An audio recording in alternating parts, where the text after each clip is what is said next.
हम तो दिल से अब उसी दिलदार की बातें करें। और राजेश जिनको मिल चुका उनकी मोहब्बत का मजा, राजेश जिनको मिल चुका उनकी मोहब्बत का मजा, वो क्यों किसी से बैठकर बेकार की बातें करें। भगवान की कथा रस में डूबे हुए व्यक्ति, ये पीने वाले, ये भगवान की कथा के रस का अमृत पान करते हैं। जिनकी रसना रस नाम का ले नित नेह सुधा बरसाती रही, अखियां रही सांवरी सूरत में पगी और कानन कीरति भाती रही, पद पंकज पर नित्य चढ़ा रहा मानस और न बात सुहाती रही, उनको भवभीति न जान पड़ी कब आती रही कब जाती रही।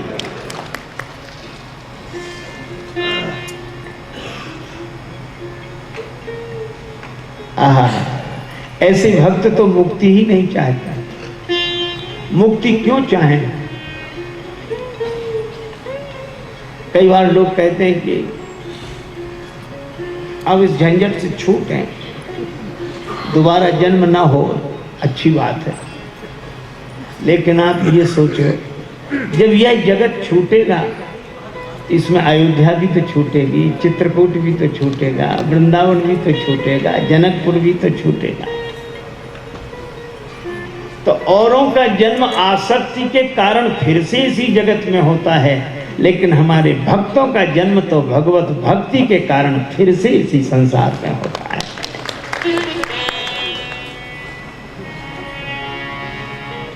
लागे वृंदावन को माई भाने, लागे वृंदावन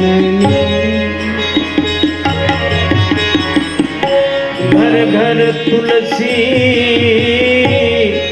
ठाकुर पूजा, दर्शन गोविंद जी को लागे वृंदावन। सिंहासन पे आप विराजे, मुकुट धरे तुलसी को, कुंजन कुंजन फिरत राधिका, शब्द सुनत मुरली को, आली मोहे लागे वृंदावन।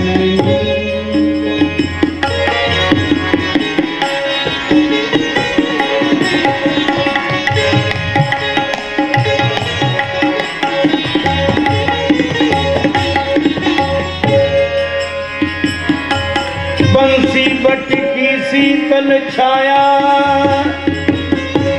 शीतल छाया, भोजन दूध दही को, मीरा के प्रभु गिरधर नागर, भजन बिना नर भी को, लागे वृंदावन।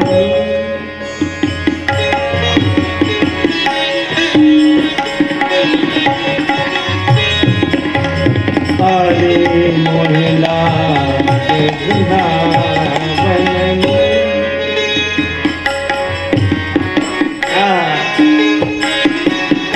इसलिए ब्रजवासी को कहते हैं,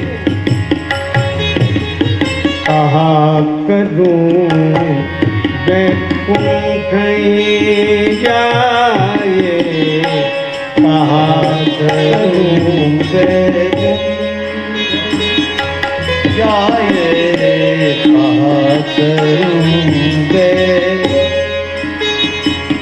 वहाँ नहीं नंद, वहाँ ना यशोदा, वहाँ नहीं नंद, वहाँ ना यशोदा, वहाँ नहीं गोपी वाल लगाए, कहा करूं मैं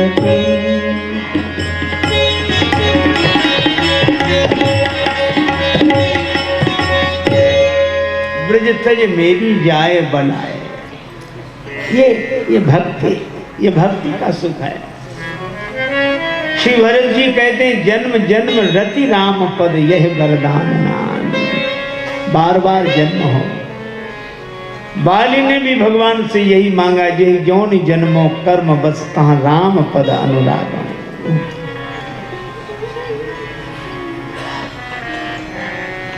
भक्त लोग कहते हैं ले चल अपनी नागरिया अवध बिहारी सांवरिया। ले चल अपनी नागरिया अवध बिहारी सांवरिया। सरजू के तीर अयोध्या नगरी, सरजू के तीर अयोध्या नगरी। संत भरे जहाँ गागरिया, संत भरे जहाँ गागरिया। अवध बिहारी सांवरिया। ले चल अपनी नागरिया अवध बिहारी सांवरिया। ले चल अपनी नागरिया अवध बिहारी सांवरिया सांवरिया सांवरिया।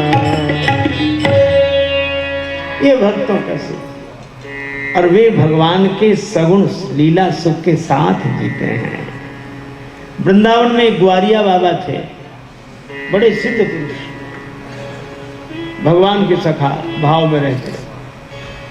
एक दिन परम वंदनीय पूज्य पाद आनंदमयी माता के पास आ गए। आनंदमयी माता से बोले मैया छिपे हुए को जगह बता, छिप जाऊं। तो माँ ने कहा कि बाबा कहाँ से आए रहे? बाबा बोले खेल में गए हो तो कन्हैया को दाव नहीं दियो, मैं हार गए तो भाग के आयो, पीछे करके आयो, छिपे को जगह बता। मैया मुस्कुरा कर बोली उस कमरे में छिप जाओ। चले गए, वहीं छिपे रहे। 2 घंटे बाद निकले, बोले अब तो चलो गए होगा, अब हम जाए रहे। अब आप देखो युगों का अंतराल भी अंतराल नहीं है। भगवान सदा है, सबके साथ है, नित्य लीला है। और सचमुच इस, अब मैं क्या बताऊं आपको, वो भगवत कथा का रसपान करने वाले इस लोक में रहते हुए भी इस लोक के व्यक्ति ही नहीं होते। परम वंदनीय पूज्यपाद श्री स्वामी अखंडानंद जी महाराज कह रहे थे कि एक बार मैं श्री अवध गया, साधु होने के पूर्व की बात बता रहे थे। अयोध्या जी गया, किसी मंदिर में आरती हो रही थी, वहाँ आरती का दर्शन किया, प्रणाम किया, चला। शाम हो गई थी तो जल्दी जल्दी जा रहा था अपने निवास की ओर। पता नहीं कैसे रास्ता भटक गया, कहीं जाना था कहीं चला गया, अब मेरी जगह ही न मिले। तब तक मैं गया तो मैंने देखा इतना सुंदर सरोवर, चंद्रमा चमक रहा है और चारों तरफ सीढ़ियां बनी हैं, बैठने के लिए कुर्सियां बनी हैं। और मुझे आश्चर्य हुआ कि रात में भी कमल के फूल खिले थे। तो मैं देखते ही रह गया। मैंने ऐसा संदेह ही नहीं किया कि रात में भी कहीं कमल खिलते हैं। और मैं अभिभूत हो गया उस सरोवर को देखकर, मन बड़े आनंद से भर गया। तो वहाँ एक जो बेंच थी, उसी बेंच पर साफी सिरहाने लगा के मैं सो गया। और देखता देखता नींद कब लग गई पता ही नहीं लगा। सवेरे जब जागा, लोगों का आना जाना शुरू हुआ। सवेरे जागा तो न सरोवर था, न सीढ़ियां थी, न बेंच थी, न कमल के फूल थे, न चंद्रमा। मैं सड़क किनारे पड़ा था, धूल में गमछा लगा के। तो मैं बहुत सोचता था कि रात्रि में जो दर्शन हुआ, और मैंने अपनी इन्हीं आंखों से देखा, सपना नहीं देखा। कहा तब मुझे लगा कि भक्त पर कृपा करके कभी कभी भगवान अपनी अयोध्यापुरी का दर्शन करा देते हैं। तो अयोध्यापुरी में भी अयोध्यापुरी का दर्शन, चित्रकूट धाम में भी चित्रकूट का दर्शन, जिसमें भगवान लीला विहार करते हैं। वृंदावन की ब्रज वीथियों में भी वृंदावन का दर्शन।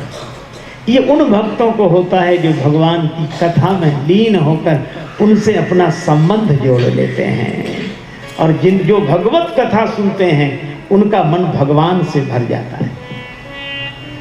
आपने एक शब्द सुना होगा सरल, बड़ा सुंदर शब्द है सरल, जिसमें कोई आगे पीछे ऊपर नीचे मात्रा नहीं है, सरल। और मुझे लगता है ऐसा सरल होना भी विरल है, और मैं सरल उसे मानता हूँ सा से श्री सीता जी, रा से श्री राम जी और ला से श्री लक्ष्मण जी। ये श्री सीता राम लक्ष्मण जिसके हृदय में बसते हैं वही सरल है। और हनुमान जी के हृदय में ये तीनों ही बसते हैं, राम लखन सीता मन बसिया। श्री राम जी, लक्ष्मण जी, जानकी जी, तीनों हनुमान जी के हृदय में बसते हैं। इसलिए जिसके हृदय में भगवान बसते हैं वो अपने को बड़ा नहीं मानता। भगवान आगे हैं तो भगवान के आगे तो हम छोटे ही हैं।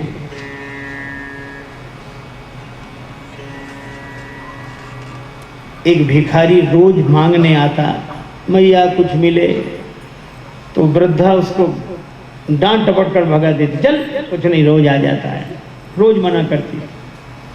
एक दिन वो वृद्धा सास गई थी मोहल्ले में बैठने, बहू थी, वो भिखारी फिर आया, कुछ मिले, तो बहू ने कहा बाबा कुछ नहीं, जा। भिखारी को रास्ते में वो मिल गई वृद्धा। वृद्धा उसको देखकर बोली कहाँ गए थे? घर गए थे। हाँ, कुछ मिला? नहीं। क्यों? बहू ने मना कर दिया कि कुछ नहीं है, जाओ। सास बोली बहू कौन होती मना करने वाली? उसने मना किया कैसे? मना करती तो मैं करती, वो होती कौन है मना करने वाली? चलो वापस।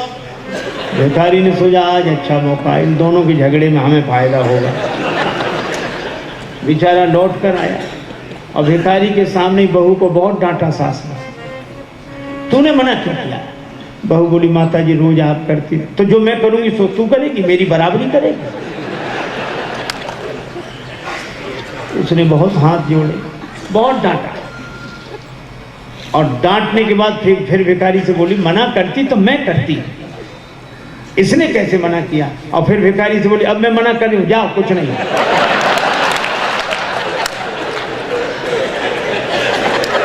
यह है अहंकार का हाल।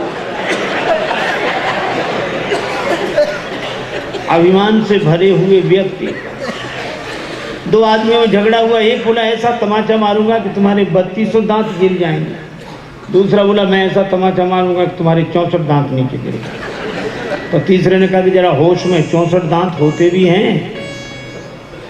तो समझा गलती तो हुई, तो तुरंत बोला हम पहले ही से जानते थे कि हम दोनों के झगड़े में तुम तीसरे जरूर बोलोगे। तो 32 इसके 64 बराबर।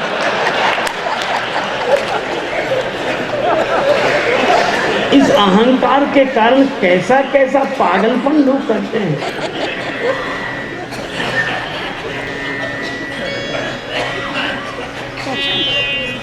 एक मेले में 1000 रुपए इनाम था, जो घोड़े पर सवारी करके दिखा दे। घोड़ा बड़ा शैतान था, किसी को बैठने ही नहीं देता था। एक आदमी बोला मैं बैठूंगा, 1000 रुपए इनाम। बैठ गया, घोड़े ने जो छलांग लगाई तो गर्दन पर, और दूसरी छलांग में सिर पर, तीसरी छलांग में गिर गया। लोगों ने कहा गिर गया। और वो तुरंत खड़ा बोला मैं जीत गया, इनाम ला। अरे कहा ये धूल तो जड़ाओ। धूल क्या जड़ाना, हम तो घोड़े पर बैठे थे। तो गिर तो गए, गिरे नहीं, हम तो आगे बढ़ रहे। घोड़े ने छलांग लगाई, एक हाथ आगे बढ़ गए, दूसरी छलांग में और एक हाथ आगे बढ़ गए। तो तीसरी बार में तो गिर गए, गिरे नहीं, हम तो आगे बढ़ रहे थे। घोड़ा ही खत्म हो जाए तो हम क्या करें? विचित्र व्याख्या। एक आदमी कह रहा था काशी में बड़े बड़े विद्वान इकट्ठे हुए, मैं हारा ही नहीं, मुझको कोई हरा ही नहीं पाया। किसी ने कहा बड़े बड़े विद्वान नहीं हरा पाए, तुझे आता क्या है जो नहीं हरा पाए? क्यों नहीं हरा पाए? तो बोला हमने किसी की मानी ही नहीं। अब माने ही नहीं किसी को, उसको हराने का उपाय भी क्या है? इसलिए महाराज बड़ी विचित्र दशा है अभिमानियों की। और जिनका मन अभिमान से भरा है, राम जी की कथा उसके मन में अभिमान की जगह भगवान को भर देती है, बस इतना ही काम है। और अपनी खुदी ही पर्दा है दीदार के लिए, वरना कोई नकाब नहीं यार के लिए। हमारा मन अभिमान से रिक्त हो जाए, भगवान से भर जाए। और इसीलिए हनुमान जी हमेशा याद रखते हैं,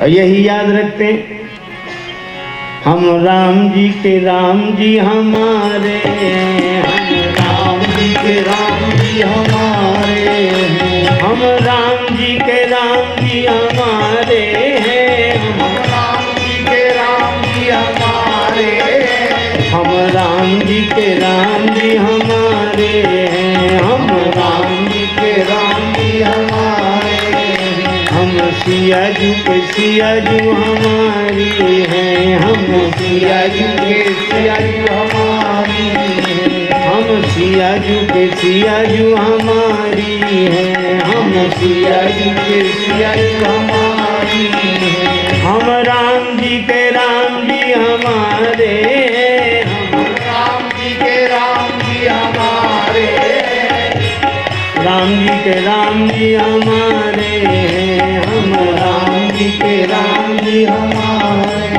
हैं। और जिसका मन राम जी से भरा है,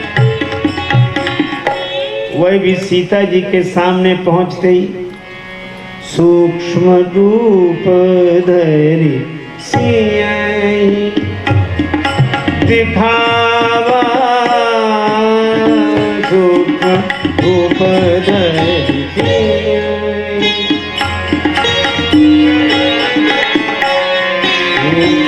रूप सिंही दिखावा,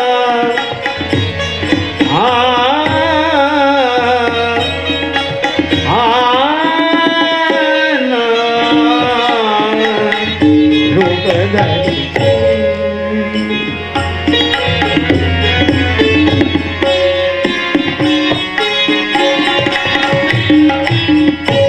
सीता माता के सामने बड़े छोटे से हनुमान, कितने से हनुमान,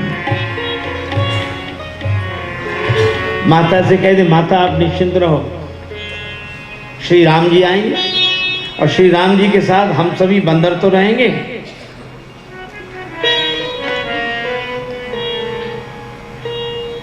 जानकी माता ने कहा हनुमान क्या सभी बंदर तुम्हारे जितने हैं? इतने छोटे से, और कहना निश्चिंत रहो, सभी बंदर तुम्हारे जितने। हनुमान जी ने कहा हम तो उनमें बहुत बड़े हैं, बाकी छोटे छोटे। जानकी माता मन में सोचने लगी कि यहाँ के बड़े इतने हों तो छोटे कितने होंगे। श्री हनुमान जी सीनियर हैं, बाकी सब जूनियर हैं, तो सीनियर इतने बड़े हों कि सीनियर, अंग्रेजी में सी माने दिखें, नियर माने नजदीक से, दूर से दिखे ही नहीं, नजदीक आने पर ही दिखे, वो सीनियर। जानकी माता बोली हो चुका मेरा उद्धार। संदेह है? श्री सीता जी ने कहा मोरे हृदय परम संदेह, मोरे हृदय परम संदेह, सुन कपि प्रगट कीन निर्देह, प्रगट कनक भूधराकार शरीरा, कनक भूधराकार शरीरा, समर भयंकर अति बलबीरा, समर भयंकर अति बलबीरा। श्री हनुमान जी ने विशाल रूप प्रकट किया। कपि प्रहलाद आकाश, जो श्री जानकी माता ऐसे देख रही थी वो ऐसे देख रही। सीता मन भरोस तब भयो, पुनि लघु रूप पवन सुत लय। जानकी माता ने कहा कि बेटा, जब तुम इतने बड़े थे तो हमारे सामने इतने छोटे बनकर क्यों आए? हनुमान जी बोले, माता हम छोटे ही हैं, तो फिर इतने बड़े कैसे हो गए? हनुमान जी ने कहा, माता यह तो आपकी कृपा दृष्टि का चमत्कार है। आपकी दृष्टि जिस पर पड़ जाती है वही छोटे से बड़ा बन जाता है। और बालक कितना ही बड़ा क्यों ना हो, पर मां के आगे तो बेटा ही है।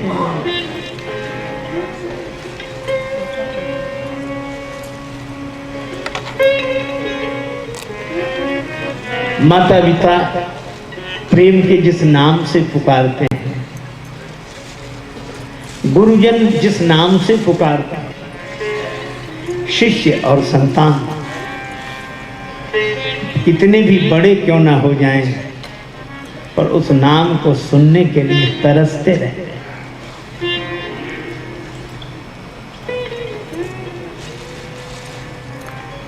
देखो भाई,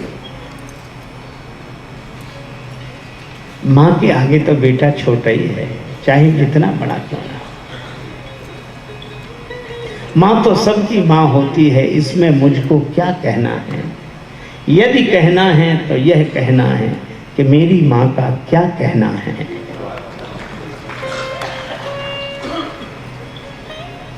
मां शब्द बड़ा अनमोल शब्द है। चाहे हो परमात्मा, आत्मा, धर्मात्मा, महात्मा, सब में समाई है मां।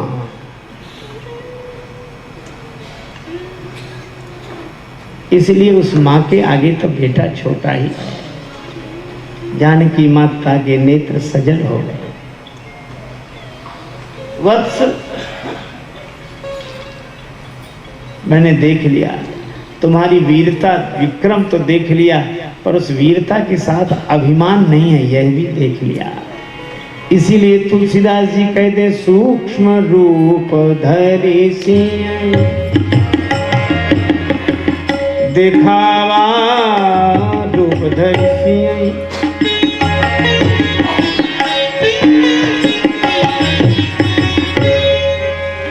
रूप धरि सिंह दिखावा, सूक्ष्म रूप धरि सिंह सिंह सिंह।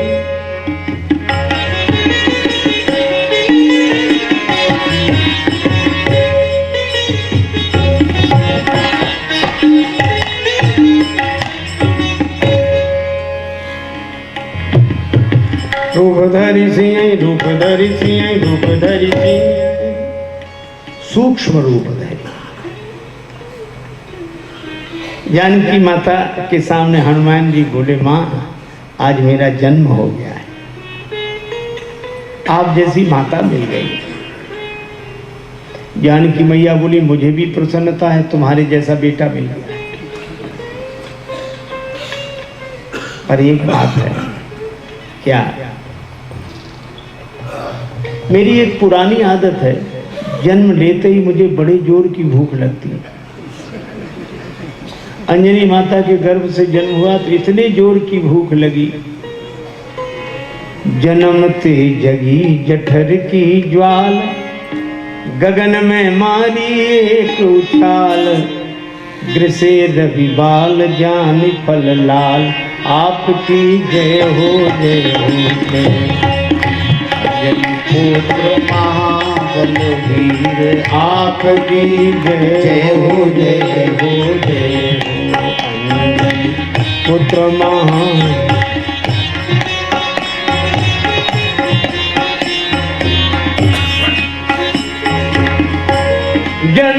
ते जगी जठर की ज्वाल,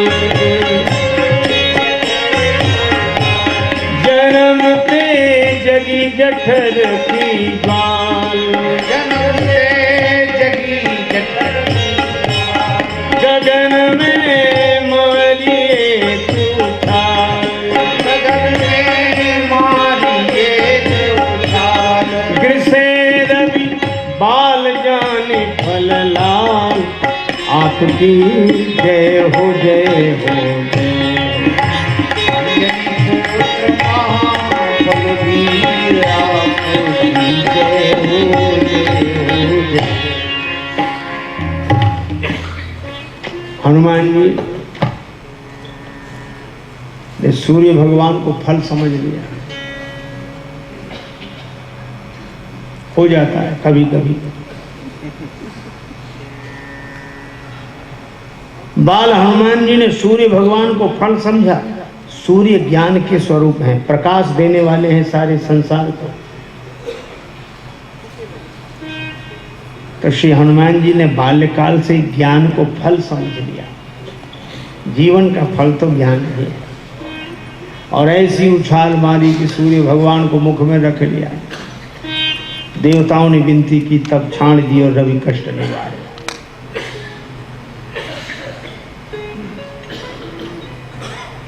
इसीलिए सूर्य भगवान जब उदित होते हैं तो लाल रहते हैं और एक क्षण बाद तुरंत पीले पड़ जाते हैं।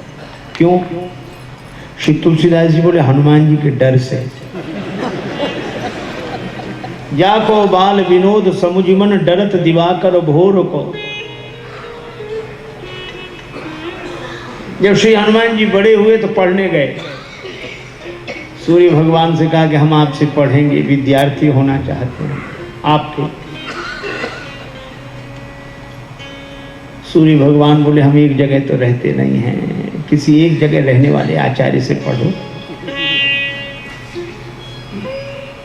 कहा नहीं पढ़ेंगे तो आपसे, तो हम एक जगह रहते नहीं, घूमते रहते। श्री हनुमान जी बोले तो हम भी चलते फिरते चेला बन जाएंगे और पढ़ेंगे आपसे।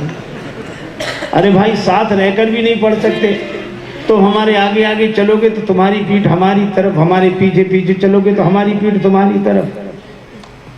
जब तक आमने सामने ना हो तब तक पढ़ाई कैसी? हाँ यह तो जरूर है। श्री हनुमान जी बोले एक उपाय है। क्या? हम आपके आगे ही उल्टे चलेंगे, किसी की पीठ किसी की तरफ नहीं। श्री हनुमान जी मुस्कुरा कर बोले वाह क्या विद्यार्थी मिला है जो आगे ही उल्टा चलेगा। गुरु के आगे ही उल्टा चले तो फिर पढ़ने से लाभ ही क्या है? जब उल्टा चलने का फैसला ही कर लिया तो पढ़ने से लाभ क्या?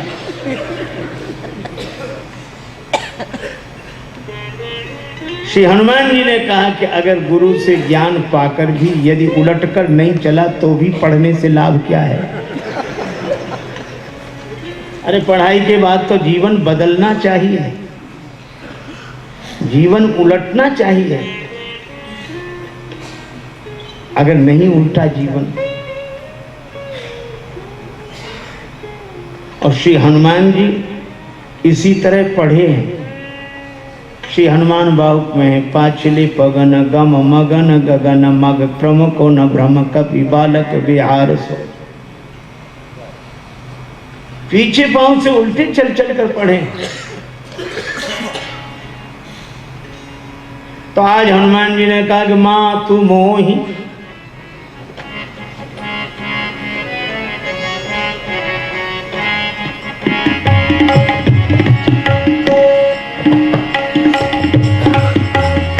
अति भूखा, मां तू मोहे लागी मोहे लागी मोहे लागी।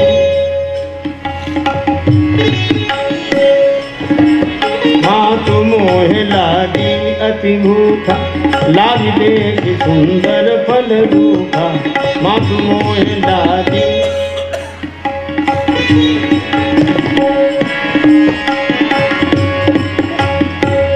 लागी अति भूखा। मां तू मोहे लागी लागी लागी। लागी लागी लागी लागी लागी लागी। मुझे भूख लग रही है, ये सुंदर फल लगे देख रहे हैं वृक्षों।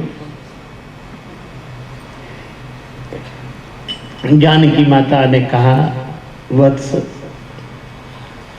रावण की वाटिका है, मुझसे आज्ञा क्यों ले रहे? श्री हनुमान जी ने कहा कि लौकिक दृष्टि से तो रावण की वाटिका है, पर अलौकिक दृष्टि से इस वाटिका पर जितना अधिकार आपका है अन्य किसी का नहीं।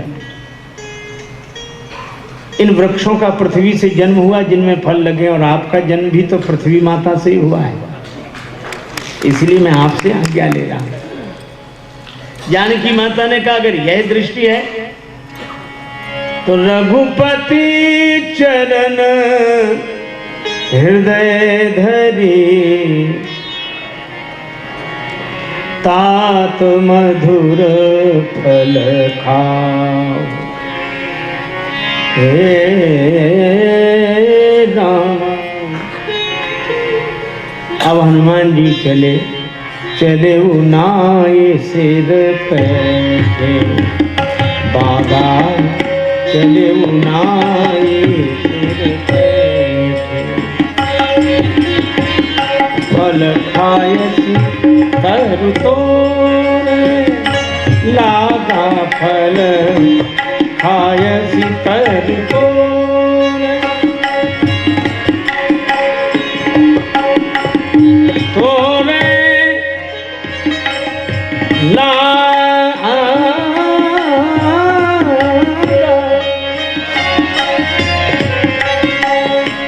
तरु तोरे तरु तोरे तरु तोरे लागा, चले उनाई सिर पैठे।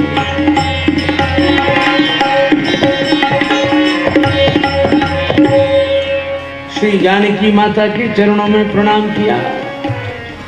अब बगीचे में गए, किसी ने कहा फल खाने जा रहे? हनुमान जी बोले ना, फल खाने का तो बहाना, फल चखाने जा रहे हैं। किन्हें फल चखाओगे? का जो फल रखाने के लिए बैठे। कौन सा फल चखाओगे? का भजो न राम ही सो फल ले हो।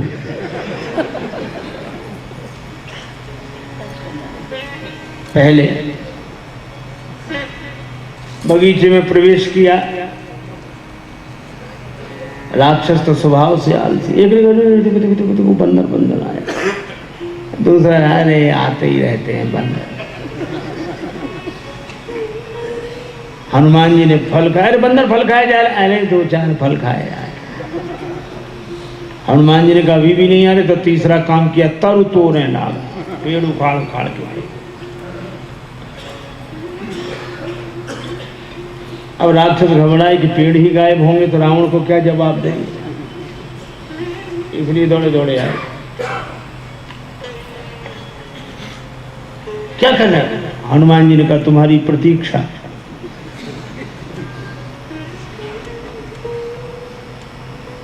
और ऐसे पहली बार तो जिनको मारा वे हाँफते कांपते रावण के पास गए, फिर अक्षय कुमार को लेकर आए। तुलसीदास जी कहते कछु मारे कछु मर्दिस कछु मिले सिधरी धूल, कछु पुनि जाए पुकारे प्रभु मरकट बल भूल। ये कछु थोड़े बहुत नहीं है, पर यहाँ संख्या नहीं लिखी कि 7 को मारा, 15 को रगड़ दिया, 20 को धूल में मिला दिया, न संख्या लिखी न नाम लिखे। कछु मारे कछु मर्दिस, पेड़ पटक के जिसको मारा हो तो मर ही गया। एक राक्षस को हाथ भगा, एक को इसमें कछु मर्दिस, बड़ा विशाल रूप मर्दिस, चिल्लाए मर गए मर गए। हनुमान जी बोले हमें मजीरा बजा के कीर्तन करने की आदत है, अब कुछ चरणों में की। अब वो क्या बचाओ, हम पहुंचे तो वहां, तो क्या बंदर को गिरा, तो जो चरणों के पास गिराने के कछु मिली ऐसी धरी धूल। किसी ने कहा कि आपने नाम नहीं लिखा, संख्या नहीं बताई। श्री तुलसीदास जी बोले मरने दो, कौन से बड़े महापुरुष हैं जो इनकी पुण्य जयंती मनाई जाए। राक्षस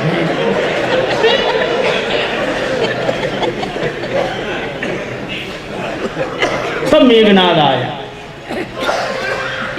रहे महाभटता के संगा, गह गए कभी मर्दई निज अंगा। लेकिन भारतवर्ष का गौरव श्री हनुमान जी के रूप में।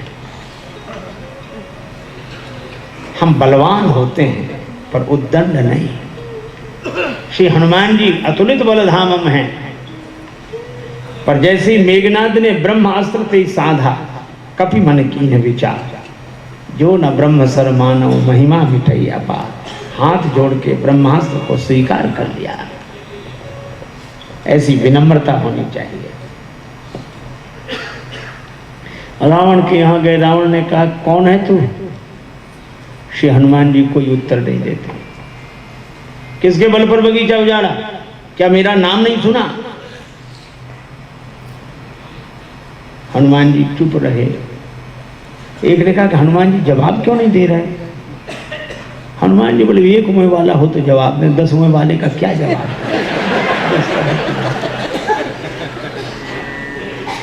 बादशाह अकबर ने एक बार बीरबल से कहा कि बीरबल हम तुम्हारे पिताजी से मिलना चाहते हैं। बीरबल बोले हुजूर हम ही काफी हैं, पिताजी कहे तो परेशान। कहा नहीं ऐसा। बीरबल ने पिताजी से कहा कि चलिए, बादशाह ने बुलाया है।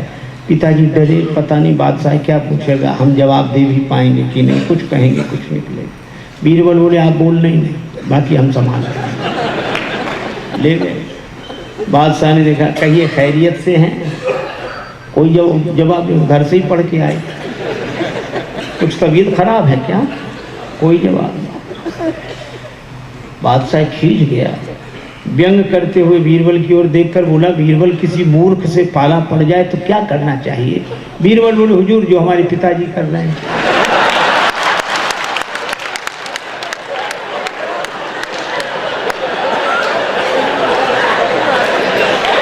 हनुमान जी भी रावण के आगे मौन ही रहे।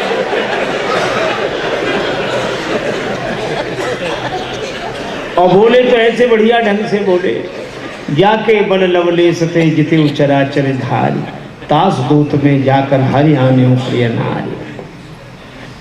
रावण बोला बंदर के अंग भंग कर दिए जाएं। विभीषण जी बचाने के लिए आ गए। हनुमान जी मन में सोच रहे हैं कि जहां कोई मारने वाला होता, भगवान किसी न किसी को बचाने वाला बना के पहुंचाते हैं।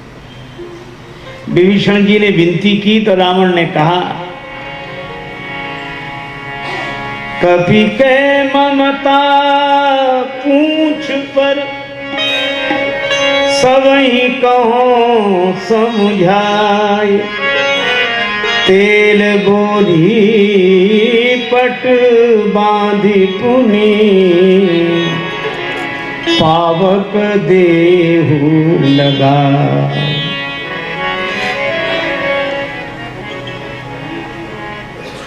बंदर की पूंछ पर बड़ी ममता है। अब यह बड़ी विचित्र बात, रावण को हनुमान जी की पूंछ सहन नहीं हो रही है। हर युग का सत्य है। रावण को लगता है हमारे यहां इनकी पूंछ, ये बड़ी समस्या है महाराज। आज कोई प्रशंसा भी कर, इन्हें साधारण आदमी समझते इनकी बड़ी पूंछ है। कई बार लोग कहते इनकी यहां से लेके वहां तक पूंछ है। आदमी बड़ा खुश होता है कि हमारी इतनी बड़ी पूंछ है।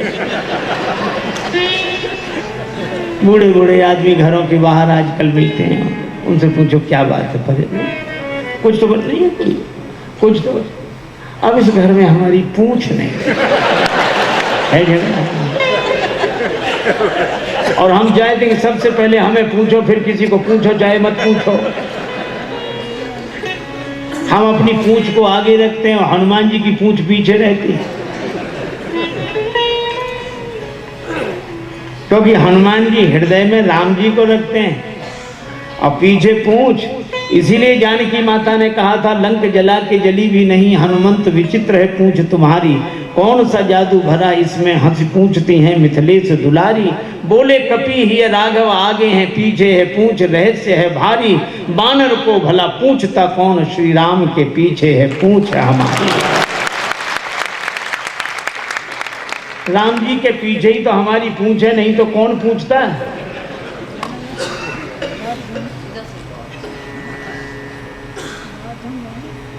पूंछ का कुछ बिगड़ा ही नहीं, आज तक कुछ नहीं बिगड़ा। रावण ने कहा तेल में कपड़े डुबो, राक्षस बोले हमारे यहाँ घी की कोई कमी है क्या?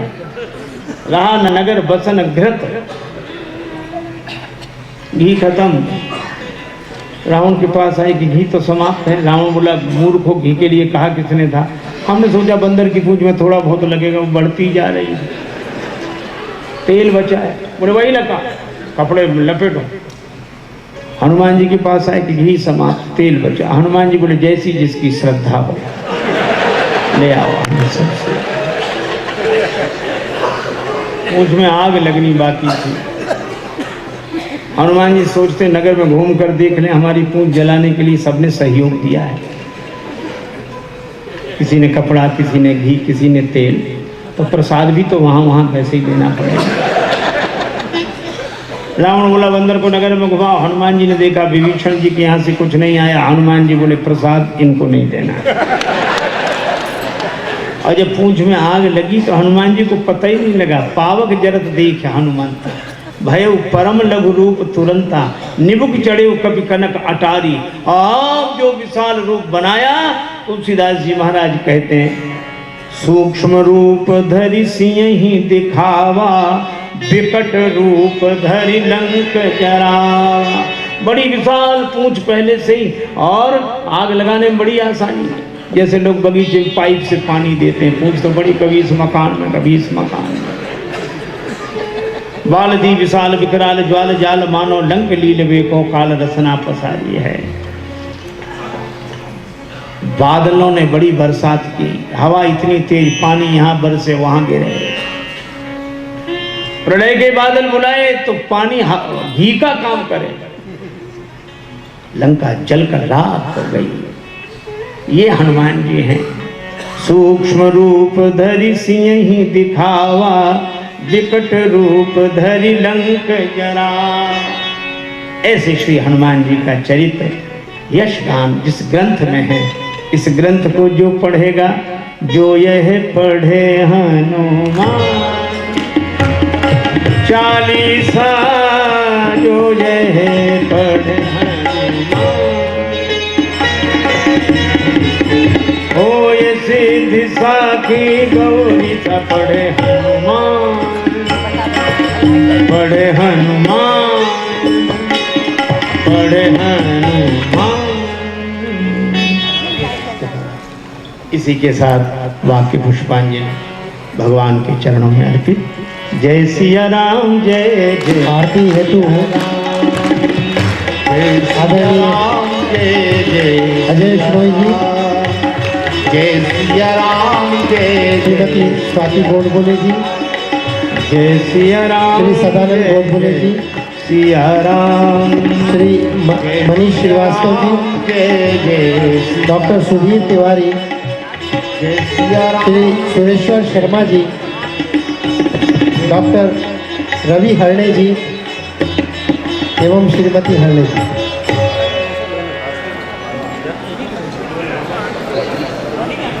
आरती हेतु श्री अजय विश्नोई जी, श्रीमती अलका विश्नोई जी, महापौर श्रीमती स्वाति गोडबोले जी, श्री सदानंद जी, श्री मनीष श्रीवास्तव जी, डॉक्टर सुधीर तिवारी जी, श्री सुरेश्वर शर्मा जी, डॉक्टर रवि हरणे जी, श्रीमती हरणे जी, कृपया मंच पर पधारें।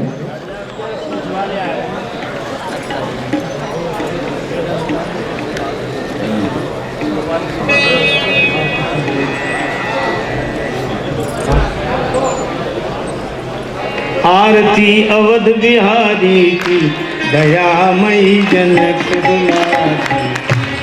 आरती अवध ललित छवि प्रीतम प्यारी की, दयामयी जनक दुलारी। पनोटक पाए रंजनी, नीलति पद पंकज हो कल्याण। कहत रघुराई धन्य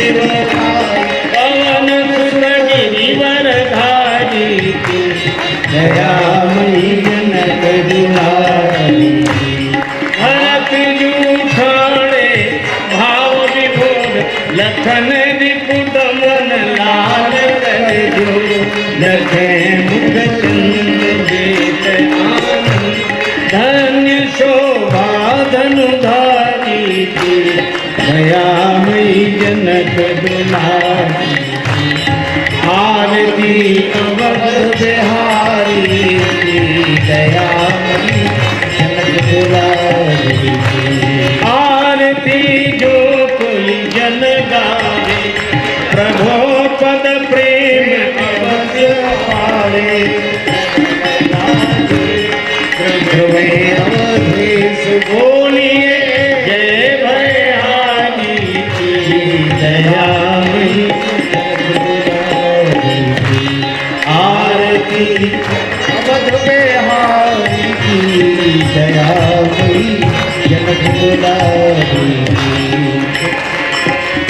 जनक दुलारी आरती अवध बिहारी की दयामयी जनक दुलारी दयामयी जनक दुलारी दयामयी जनक दुलारी